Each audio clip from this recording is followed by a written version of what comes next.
औज़ुबिल्लाहिमिनश्शैतानिर्रजीम बिस्मिल्लाहिर्रहमानिर्रहीम। आज की इस वीडियो में दोस्तों हम आपको क़यामत की उन निशानियों के बारे में बताएंगे जिसके मुताल्लिक़ नबी अकरम सल्लल्लाहु अलैहि वसल्लम ने उम्मत मुसलमा को आगाह फरमाया है।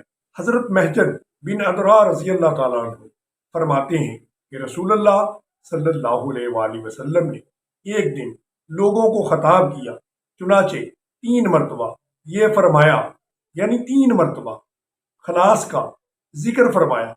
किसी ने पूछा, ये यौमुल खलास से क्या मुराद है? आप सल्लल्लाहु अलैहि वसल्लम ने फरमाया, दजाल आएगा और उहुद के पहाड़ पर चढ़ेगा, फिर अपने दोस्तों से कहेगा, क्या इस कसरे अबीज यानी सफ़ेद महल को देख रहे हो? ये अहमद की मस्जिद है।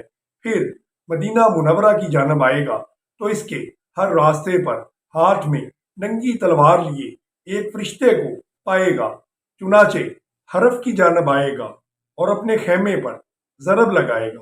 फिर मदीना मुनव्वरा को 3 झटके लगेंगे, जिसके नतीजे में हर मुनाफिक मर्द, औरत और फासिक मरदूद औरत मदीना से निकल कर इसके साथ चले जाएंगे। इसी तरह मदीना गुनाहगारों से पाक हो जाएगा और यही यौमुल खलास यानी छुटकारे या नजात का दिन है। यह हदीस मुस्लिम की शर्त पर सही है। इमाम ज़हबी ने इसकी तौसीक की है और अल्लामा नासरुद्दीन ने भी इसको सही कहा है।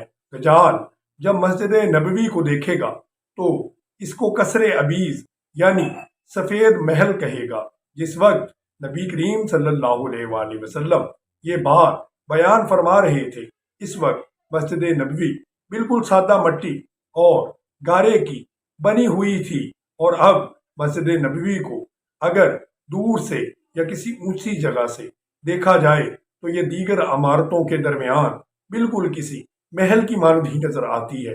मस्जिद नबवी की एक तस्वीर सैटेलाइट से ली गई है जिसमें मस्जिद नबवी बिल्कुल सफ़ेद नजर आ रही है। नीज एक दूसरी रवायत में जिसमें दजाल के वक़्त में मदीना मुनव्वरा के 7 दरवाज़ों का जिक्र है, तो 7 दरवाज़ों से मुराद शहर में दाखिले के 7 रास्ते भी हो सकते हैं और इस वक्त मदीना मुनव्वरा में दाखिल होने के 7 बड़े रास्ते हैं। जिद्दा से आने वाला रास्ता दूसरे नंबर पर, मक्का मुकरमा से आने वाला रास्ता तीसरे नंबर पर, रबीक से आने वाला रास्ता चौथे नंबर पर, एयरपोर्ट से आने वाला रास्ता, इसके अलावा तबूक से आने वाला रास्ता और बाकी 2 रास्ते वो हैं जो मुज़ाफ़ाती इलाकों से आते हैं। अहले ईमान के लिए ये इंतहाई गौर व फिक्र का मुकाम है। दुआ है कि अल्लाह ताला आपको और मुझे हर किस्म के फितना से बचने की तौफीक अता फरमाए। आमीन या रब।